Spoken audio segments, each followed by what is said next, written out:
Okay, today we're going to be removing wiper blades from a 2018 Toyota Rav4. Each wiper blade is going to be a little bit different depending on which kind you buy, so it may not apply to you, but we'll go ahead and take these off.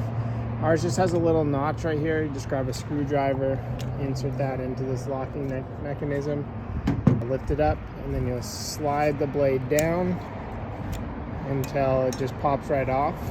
And you'll see we have a hook style. This is on, like I said, a 2018 Rav4. We got our new blade right here, which is a Michelin. We'll go ahead and link in the description.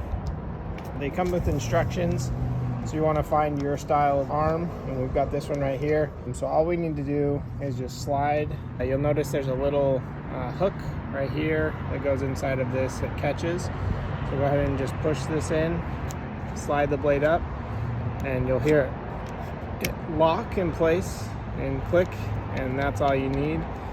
These ones don't have anything else that we'll need to apply.